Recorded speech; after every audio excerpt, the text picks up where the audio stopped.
Good evening and welcome everyone who's joining us here. I mean, good evening here in Canada if you're in Australia, or Australia as they say there. It's morning of tomorrow, right?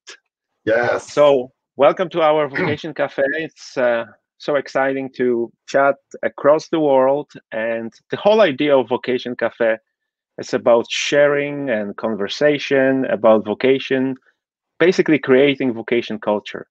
So I'm very happy that I'm Father Jarek Pachocki. I'm Vocation Director for OMI Canada province, and I'm flying all over to the other side of the world. As I said, it's already in Australia tomorrow morning, beautiful summer, as we are bracing here for another winter storm.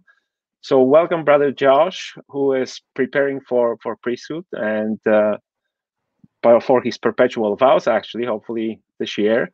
So maybe just introduce yourself, Josh. It's so great to have you here. Hello, everyone. Yes, as Father Jarek said, my name is Brother Josh. I am an oblate seminarian here in Australia, and I am currently in Melbourne, and I came back to the seminary just a couple of days ago after our summer holidays. So we're just gearing up for the start of our new academic year here in Australia. Unfortunately, we've had another spout of coronavirus here, so we've gone into lockdown again, just for hopefully a couple of days. So yes, stuck in the seminary at the moment, but hopefully we'll be able to get out and do some stuff in the next few days. It's so great to see here when you say that summer holidays, like it seems like summer holidays are so far away from here.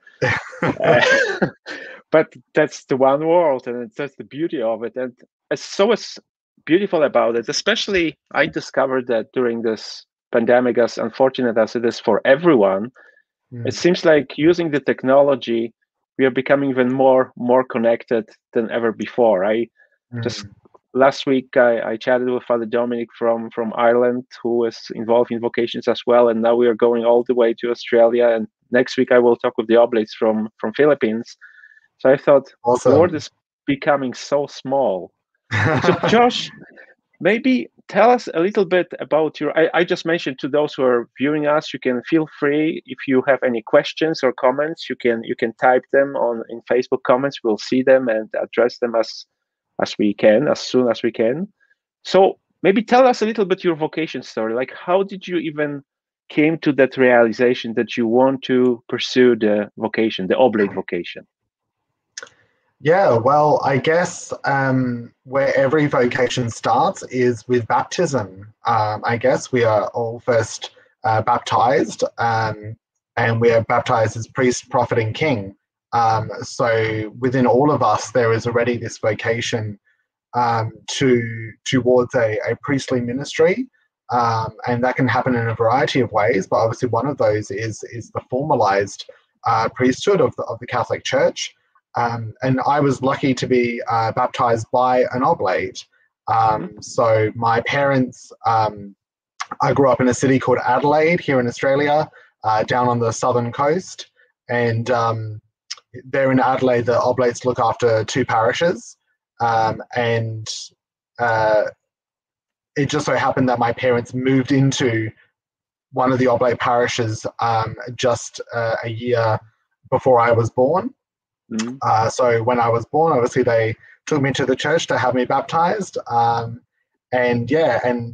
I think when they first moved to that area, they kind of did a bit of church shopping, as a lot of people do. My mum comes from an Italian family, so they're like very Catholic. But my dad came from a sort of a German-Australian family, and they weren't Catholic. But he converted soon after me and my brother were born. So at that time, they were kind of looking for like the right community that fitted them. And yeah, I think when they went to the oblate parish, my mum tells me that there was just something nice about the community and something nice about the priest that kind of made them stay. So we grew up in that parish, my whole life. And that kind of, started me on the journey, getting involved with the youth group and getting involved with lots of other things that slowly, helped me to understand who actually are these people who call themselves the Oblates, because you don't really get a lot of it when you're young. So, you know, it happened more so as a teenager and as a young adult. And I had the luck to be able to be quite heavily involved in our youth movement here in Australia called Oblate Youth Australia.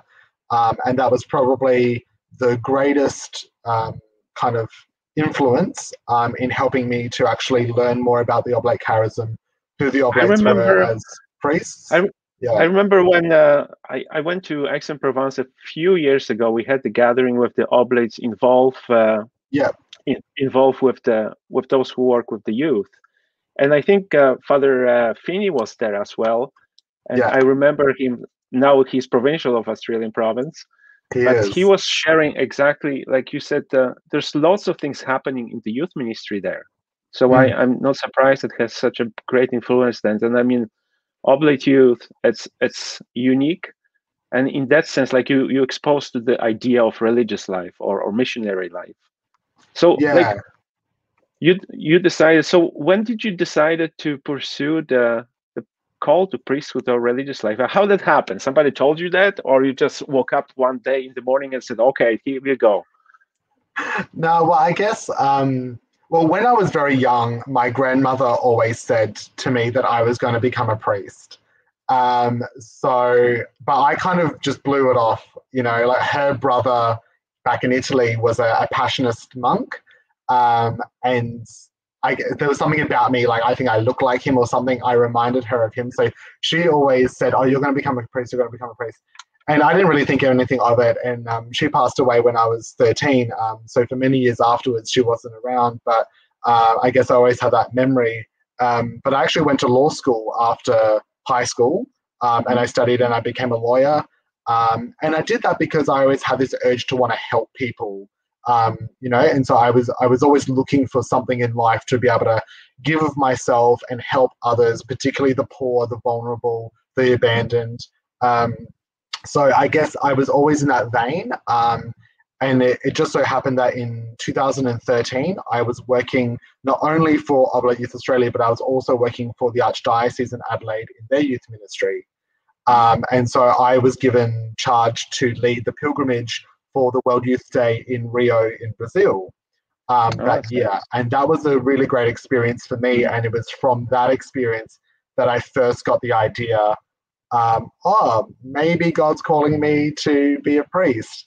And when I first got that sort of inkling, I got home, and obviously the first people I went to talk about it were the Oblates. You know, they were the priests that I knew. They were my mentors, my friends, everything. So for me, it was like, yes, I want to become a priest. And if I want to become a priest, it's Oblate or nothing. So that's kind of how it happened. And so I would have been about 23 when that happened. You know, it's very interesting. I've heard that a number of times from young religious, not only the priests, but as well the sisters, and the experience of World Youth Day. For whatever reason, it brings something out. I mean, it's crowded, and I went for a couple of them. The last one was here when I went to was here in Toronto. But I know that there's something unique about it. That I think the camping on the field overnight, and it's kind of brings some goodness of the people. So I'm glad that you had that experience. Before we go farther, I just want to ask you a question that Father Sousa is asking here. Father Sousa is on the vocation team here as well on OMI Lacombe, Canada, and currently we don't have many seminarians in Canada. We have few in Kenya, which is our Canadian mission as well. So tell us how many Oblate seminarians, and maybe I explain what seminarian is. Seminarian is it's the young man who decides to join the priesthood, and he goes for study. And we will call them in the Oblate world scholastics. How many do you have in Australia? Are they all Australians or? No, so at the moment we have, there's 3 of us here. Myself as a native-born Australian. We have one brother from the Jaffna province in Sri Lanka who came over last year to start his studies here. And then we also have one brother. Well, actually, we have two brothers from the Vietnam delegation, the Vietnamese mission, who have come to Australia as well for the first time to start studying and to develop their English as well.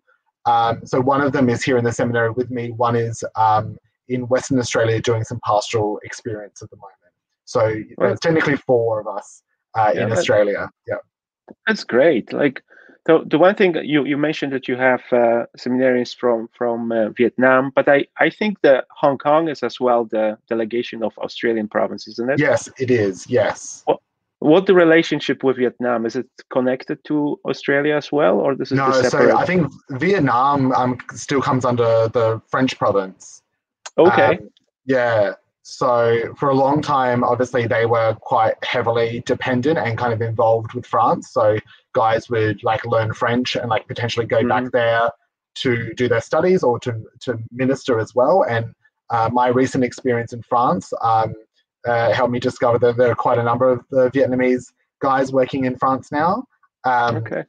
But yeah, there's no real connection. I think it's just they've realized from a Vietnamese and maybe a wider Asian perspective that learning English and being more connected to some of the provinces closer would be more beneficial for them. That's right. As they grow into their own province, because they're just absolutely booming with numbers at the moment. So yeah.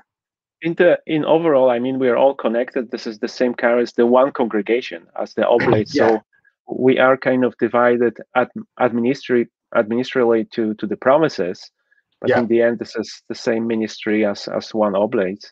Yeah. So, like, tell us. I know that you're in the seminary. You're back, just returned to the seminary after summer holidays that you're so bragging about. Tell us how the day looks like in seminary. What do you do there? Like, just describe ordinary day in seminary. Is this ordinary day in COVID or pre-COVID? Both. Because it changed a lot for us. Generally, I would say pre-COVID and hopefully one day post-COVID. What our day looks like is when we say that we're in the seminary, I guess that's a little bit of a misnomer because it's not a seminary. Because traditionally a seminary would be where diocesan priests go and they kind of study like in the same building that they live in, you know. For us, we live in a scholasticate as a place where we live, and we go and study at a university with other seminarians, other religious lay people as well. So generally our day would look like we'd get up, well, I would normally get up at about 6:30 in the morning, and you know, I would get ready for the day. I would have my coffee out on our little patio and just have a coffee. I have to have a coffee, a nice short espresso for me to start my day, and then we would go into the chapel, and we'd all gather together first thing in the morning, and we'd have our morning prayer, as in like our daily office. And we would have a period of half an hour of silent meditation, which is a part of our oblate tradition, which we generally call a raison. And then we would have Mass. And then once Mass was finished, we'd head into the kitchen and have a quick breakfast before rushing off to our classes. So we normally have to catch the tram. Did you have your breakfast already? Yes, I had my breakfast this morning. Yeah, because we had to a little bit postpone. We planned a little bit half an hour earlier originally, but Josh had the Mass, and it's a special feast today. It is tomorrow for us, for you today. Tomorrow, yes.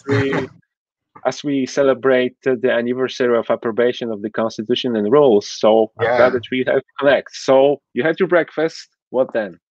Yeah, so then we'd have to get off to uni, and like Melbourne is a fairly big city, so congestion and traffic and everything like that. So I normally try to head off by about 8:30 to then get into the university in time, so I'm not huffing and puffing when I'm entering the lecture hall.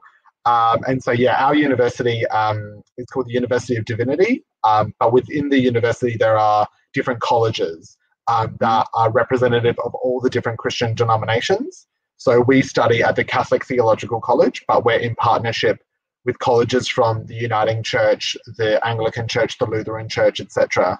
And we have the ability to go and study units or subjects at the different, campuses around Melbourne. So it's a really great, it's an ecumenical thing. And then also, you meet up with all the different religious brothers and sisters who are training here in Melbourne, the diocesan seminarians, and lots of lay people as well. So it's a really, really great institution. We're very lucky to have them. And so we go there and we have a morning lecture for about 3 hours from 10 a.m. to 1 p.m. There's then a 1 hour lunch break. And then potentially you might have an afternoon lecture from 2 to 5, or you might have an evening lecture from 6 to 9, which are not the most enjoyable. Yeah, so obviously every student's day is a little bit different depending on the subjects that you're enrolled in. So it's just like going to university as, a regular uni student. And then when we get home, we get home. But the community has their evening prayer at about 5:30 in the evening. Again, it's the evening prayer of our daily office, as well as half an hour of oraison. And then after evening prayer, we get together for dinner. And so one of us who doesn't have an afternoon class will be rostered on to cook dinner for the community. So we have 2 formators living with us as well. So there's 6 of us in the household to cook What for. do you do if somebody don't know how to cook? Well, that's very interesting. We have definitely have had some of those experiences.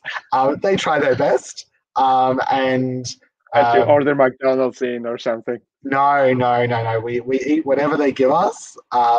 They do their best, and obviously over time they learn and they improve, and we teach each other things. Oh, yeah. And out of fraternal charity, you eat whatever they give you. That's very nice of you. So tell us how that changed with COVID. Like what do you notice the significance difference with the COVID right now? When COVID first occurred in Australia, which was around, I guess it was about March last year. It was, I think Palm Sunday was actually our first Sunday in lockdown. And the issue was that Australia is a big country, so it's different in different areas. Melbourne was probably the worst because there were some issues around containing some of the cases, and so we were quite badly hit, and so we were locked down for about 9 months, which meant that we couldn't go beyond 5 kilometers of our house. If we did go outside, we could only go emergency groceries or medication, or you were permitted a 1 hour outside to walk or exercise or whatever. So all of our churches were closed, everything, schools were closed, everything was moved to online. So we then, for our studies, it was a little bit hard because then you weren't commuting into the university, you were just rocking up into your bedroom like this, with your laptop, and attending lectures online. And it's just not the same, there's not that human connection, that ability to bounce off people with questions and discussion. And absolutely. And that human connection, I did a little summer institute as well, or pure winter, and we had all online, but it was nice to meet with people. Even we had the small groups and all that stuff, but the missing part is what happens between the sessions, exactly, going for a walk or having the simple conversation. So it's a challenge. And we found also then with our parishes and with our youth group and everything like that, there were a lot of benefits that came out of it as well, because we set up a live streaming system in our seminary chapel so that we were live streaming masses daily, and Sunday masses. And at that time, our community had our rector in our seminary is Chinese, and we had an assistant rector who was Italian. So we were offering English Mass, Italian Mass, and Chinese Masses from our chapel to cater for the different populations here in Australia, the different communities. So like that was a really great thing that we were able to do. And we did notice like a lot of people joining our masses online that like I knew didn't go to mass regularly. You know, so I think there was a way that we were able to actually reach out to a lot of people sort of on the peripheries, which I think is an amazing thing. But the downside obviously is that it lacks that community, that connection that you really want from a parish community. Very true. I noticed that too, like the lockdown brings the challenges, but as you said, the opportunities to reach out to the people who are not ordinarily in the church. Like, and I've heard a number of times, like people mention that they are actually rediscovering their faith because they stumble on the mass online or something like that. Yeah. Josh, I want to mention we have a few questions here. So first, Father Susai is saying hello again to from our vocation team to Indian missionaries. Father Susai is from India as well, and you might know some of them, Ramesh, David, and apparently there is 2 others. Well, so actually I think we have 6 Indians now working in our province. And Father David, who he mentioned, has just become our assistant rector here at the seminary. There we go, small world, isn't it? Tell Father Susai that I will go downstairs after this, and I'll wish him well to Father David. Such a small world. Yeah. So we have another question from another member of our vocation team, from Serena Shaw. Well, welcome to Canada. It's sending a little cool vibes there. Can you tell us how involved in the growing of vocations are parishioners? Do they see it as a responsibility of all, or just the priests or vocation directors? Like how laity or parishioners are involved in the vocation ministry? That's a good question, Serena, and it differs from place to place. You know, we have the Oblates here in Australia. We look after about 11 parishes all around the country. Some are urban, some are suburban, some are rural. And so, there's a different culture in every parish. Some parishes are really fantastic at it, where the parishioners do really take it on board, and some parishes will have like a special, like one thing that I've seen is like what they call the 31 Club. So it's a board at the back of the church, and it's got a little tag on 31 posts, so for the 31 days of the month. And parishioners are invited to come and to take one of those tags. And on each of them, it has a little prayer for vocations, for our Oblate congregation, and specifically for the Australian province. And so it makes sure that there is one parishioner every day of the month who's praying for vocations. That's excellent. That's important, especially prayer for. Yeah, I think prayer is definitely like one of the most important things that you have to do. But there's also like the active side of it as well. And I have noticed in my experience, certain parishioners who will take it upon themselves to go up to young men or women in the parish saying, do you know what, I think that you would make an excellent priest, or I think that you really have a calling to be a sister. So some of them, really do take on that spirit. But I think if you looked at it from like a statistics point of view, it'd probably be about 5% of the actual parishioners that did that. And luckily that 5% are very zealous in what they do. And hopefully it'll be contagious, and that more will catch that kind of vocations fever as well. And that's very true. We kind of discovered that, or rediscovered that, or were able to name it like that. It became I don't know, trend or culture that vocations are just for the vocation directors, right? So and even sometimes the oblates would ask, like in the past, and I've heard that from other vocation directors, when they will say that the oblates will ask, like, so how many oblates, how many new oblates you bring to the pre-novitiate or novitiate? So they always will answer, well, how many did you send it to me? And I think that's that mentality, like we're all responsible for vocations, and you can be a brother, you can be priest, you can be a parishioner. And as you said, like those simple questions, just to even put out to the young people, have you ever thought that might be what God is calling you? I have one more question. Father Ali is joining us as well. He's very faithful to our Vocations Café. Father Ali is working in the northern Quebec, like they have called now. like really, really cold and lots of snow. And he's working with indigenous people there. And he has Wonderful. a very deep question, as you can see. Hello, guys. Greetings to you, Josh. To what extent has COVID-19 made you change your vision about God, church, our human relationships? That's pretty deep, Father Ali.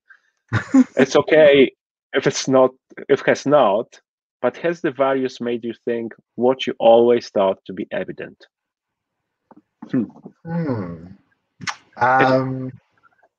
It is a deep question. Yeah. I think from my perspective, I think that the COVID-19 helped me to look at the essential things in life, like kind of something you realize what is secondary, what is primary. But because we were kind of, I felt like we were forced to that reflection because of COVID in some ways. But it was a good reflection in the sense you appreciate the ordinary things in life. Like I thought, I don't remember when was the last time I shake the hand with someone. Like the simple thing, so ordinary thing. And you start appreciating the ordinary things. Well, what's your thought? Like, what did you experience today? Well, I guess probably the biggest thing is to understand how we as humans have been created by God to be in relationship, in community, in human connection with one another. I think that's been like a really great learning from COVID. I think also COVID for us here in Australia may have been a little bit of like a kick in the pants. I'm not sure if that saying translates, but like we live a very privileged life here in Australia. I would have to say we are an extremely lucky country, and although there are people who experience poverty, and there are a lot of social issues in relation to the rights of our Indigenous people, the treatment of our refugees and asylum seekers, all sorts of issues that still occur in our society. Generally, we are a very, very lucky country, and I think a lot of the time people do not recognize that. They get very complacent in their affluence, and we are a country built heavily on migrants. And the shameful thing that I see happen is that these migrant communities come out to Australia and they bring their faith with them, and they're very, very loyal, practicing, people. My grandparents were like that. But then within a couple of generations, that community loses that faith, which is sad. Like, I think the faith needs to change. Like, I can't practice a faith here in Australia that is identical to my grandparents' faith in Italy. It just wouldn't make sense.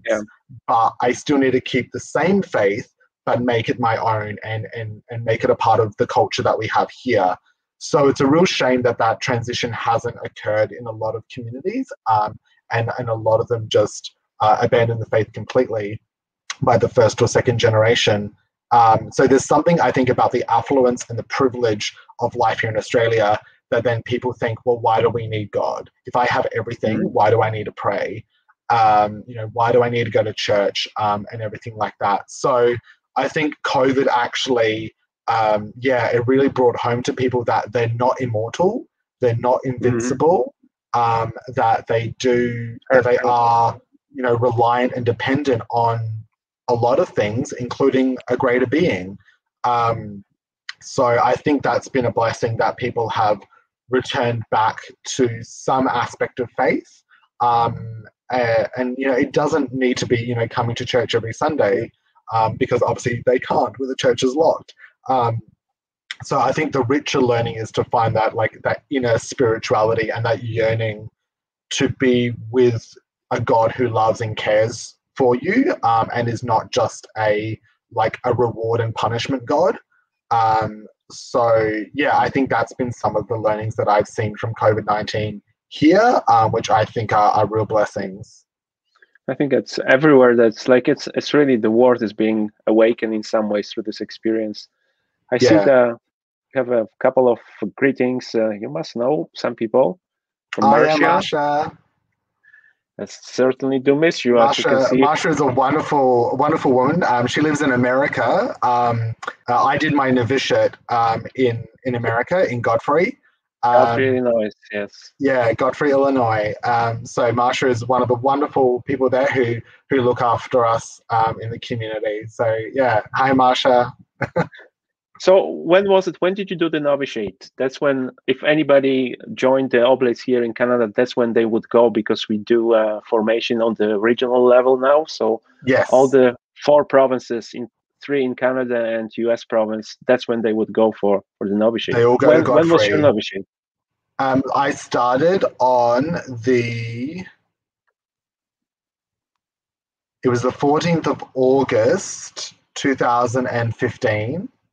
And so then I took my first vows at the end of novitiate, which was on the 1st of August, the birthday of our founder, in 2016. Well, the time flies, doesn't it? And now you're getting ready for final vows. And also the greetings from Rosario. And, yes. And to all from the Italy. all bros in Australia, or mates, as we would say. So happy Constitutional Rules anniversary to all. That's true. We are getting ready to celebrate.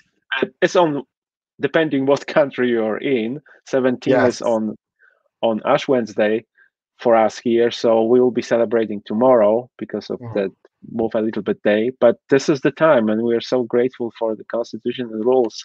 So Josh, one more question. Like, I know you're preparing to for your final vows. This is a significant decision because you are making your vows like forever. This is the final step, deciding I want to belong to this congregation. Like, what are your dreams for the future? Like, what do you see yourself doing as an oblate priest in the future? What is the passion, desire that you would like to do? Well, I guess the ultimate answer to that is not so much what I want to do, but what God wants me to do, right? That's the right attitude, yes.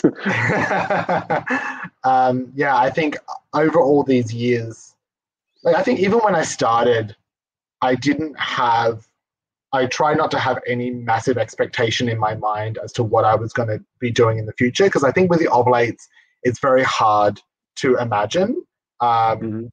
You know, because we are, you know, a global congregation, and we're not really tied down to one specific ministry, you know. So unlike other orders who are really dedicated to teaching or nursing or whatever, you know, we do whatever we need to do in the place that we are in order to, you know, preach the gospel to the poor and the abandoned. So, you know, I didn't start out with a huge expectation of what I was going to actually be doing in the future, and I still have no idea what I'm going to be doing in the future. And I think that's a really exciting thing. But all I know is that God has led me down this path, this journey, where I have come to understand that the way that I want to live the rest of my life is to be a part of this congregation, to live the charism of St. Eugene through the rules that he wrote for us, in community with my brothers who I love, and together to keep, you know, doing the mission of God here on earth, to evangelize the poor, to be with the poor, to be close to the people always, and just to carry on Christ's work. So that's what I understand to be what I want for my perpetual vows, and that's what I've come to understand what God wants for me as well.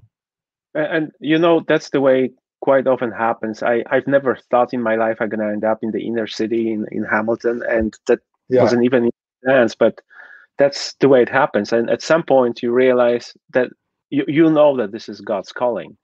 So tell me, like in OMI Lacombe Canada here, we have like a primary ministries that we are involved with. Like that will be some parishes, but parishes very specifically oriented to the poor, to the marginalized, inner city, or with the indigenous people involved.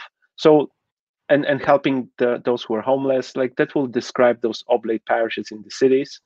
We are very much involved with the indigenous people, and that was very traditional from the beginning when the oblates came to Canada. Like, what would be the primary ministries that you have as an Australian province?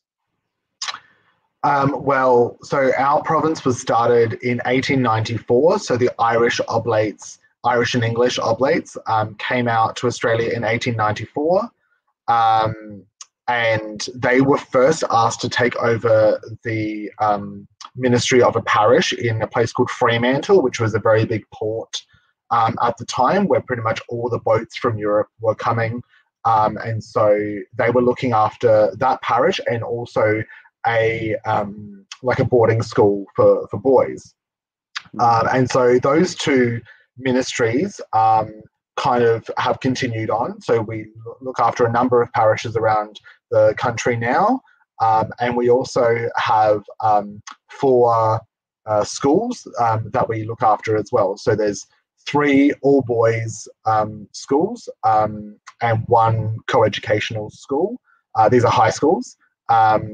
And up until recently, we were one of the only religious orders left in Australia who was directly running the schools. Because of numbers and just the change in circumstances, we're moving to a different model now where we will have a lay principal as well as an oblate rector in the high school, so that we can still continue the tradition of looking after the school but not be as involved as we were. But they are still a very big part of our ministry, and we're very dedicated to the religious education of our young people here in Australia. And from that flows our youth ministry. So Oblate Youth Australia has become one of the biggest ministries here, and that happens in a multitude of ways. Obviously, through the schools, we minister to our young people. Through our parishes, we try to establish youth groups and connect them nationally through Oblate Youth Australia. And we also have a ministry called Rosie's, which started out in a place called Rosebud, down on the very, very southern coast of Australia, a holiday town. And during the summer, a lot of young people would flock to this holiday town, but then they would really not have anything to do, and they would get up to mischief and get involved with drugs and alcohol and all sorts of things. So an oblate set up a little coffee shop there where he offered free cups of coffee, and it was a safe place that young people could come and just be safe and secure and protected, and have someone to talk to pass the time. So that has evolved into a ministry where we have young people from our parishes and schools volunteer with Rosie's to go out into the streets of Melbourne and into different places in Queensland as well, to minister to the homeless and to anyone that passes them on the street. So we simply offer a free cup of tea or coffee and a chat. And it's just about being a companion, a safe person to come and talk to. And yeah, that's been a really big ministry here in Australia as well. And we also do quite a bit of chaplaincy work. So again, when the guys first came to Fremantle, there was a very big prison there because Western Australia was a penal colony of England. And so there was a very big prison there. And up until the 1950s, they were still doing death sentences at this prison. And so the Oblates were asked to be chaplains to that prison. And that prison closed in the 60s. But then after that, where other new prisons were built around Western Australia and also in Victoria, the Oblates have been chaplains to prisons. They've also been chaplains to hospitals, to universities, a whole bunch of other things as well. Father Frank says hello, and Father Tony also. Father Tony is here with me in the parish in St. Patrick, and I think we all are dedicated to that ministry of the homeless and those who are poor. I mean, this is the core of our charisma, after all. Yeah. And I've heard about Rosie's at some point, and maybe that's Father Feeney mentioned them during our meeting. But I thought that Rosie's are just the young people who are saying the Rosary. That's what I thought Rosie's were. Josh, one more thing I want to ask you. Just if you can give, like in one sentence, 2 sentences, advice to any young man who is watching. right now, our conversation, and maybe they are thinking about, well, maybe God is calling me to be oblate, or like, what would be your advice? Just what would you advise the young man who is something hearing in his mind, in his heart, that God is calling him to a certain way of life? My advice to any young person who is discerning their call in life, to understand what God wants for them, I would say find the silence. Go to the silence, which we do not have a lot of in our lives anymore. I recently just did an 8-day silent retreat, which was just amazing. You don't have to go for 8 days, but definitely find some silence in your life to just sit and to just be, and to be the person who God created you to be, who God loves, and allow God's love to speak to you deep within your heart. I think when you find that opportunity for silence and for true prayer with God, that's when a lot of this comes to fruition, and you can really hear that call deep within you. That can obviously be done like in a church or a chapel in the presence of the Blessed Sacrament. It is a really good place to find that silence and to speak to God. But also, out in nature, I love going for hikes to climb up, like a nice hill or mountain to get like just a beautiful view of God's creation, or to sit on the beach and watch the sunset, or any of these sorts of places, because God's first revelation to us was his creation. And so that speaks to us as well. So I would definitely just, encourage anyone to find that silence and to allow God to speak from the depths of your soul to you in that silence. Well, thank you very much for this advice, and I hope that there are young men who are listening and they will follow that call. So, Josh, I want to thank you for joining us this morning at your place. Thank you. Here. It was great chatting with you, and please be assured about my thoughts and prayers, best wishes for you, especially when you are taking this big step in your life, deciding for the perpetual vows. I'm sure we'll be staying in touch. I talk a little bit with just throwing out the ideas, because that's what the Oblates are great at. I talk a little bit with Father Dominic that I had the Vocation Café last time, and we are thinking about somehow coordinating. In May, we'll pray the whole week. We'll pray for oblate vocations. And we thought it's quite often every province does it on its own. So maybe we can put together something across the world that we can pray together. So we'll be chatting about it, and I'm sure when we have more info, we'll come up with it. And thank you to all of you who join us. I'd like to invite you as well to the next Vocation Café. We'll be still going around the world. I think I'm just so tuned into getting into those warmer climates when it's so cold here in Canada. So next time, I'll be going all the way, not far from Australia, but all the way to Philippines. And the Oblates are very much involved there with the ministry in the poor, and they're running the TV. So that will be on Wednesday, February 24th at 7 o'clock Eastern time here in Canada, which will be next day in Philippines with Father Dance and Father Rock as well. So if you can, all you can join us. So thank you again. And I wish you all the best, Josh. And we'll be praying for vocations to the oblate religious life, and as we listen to God's calling. So thank you for that. You have a great day now. Thank you, Jarek, and you guys are in our prayers as well.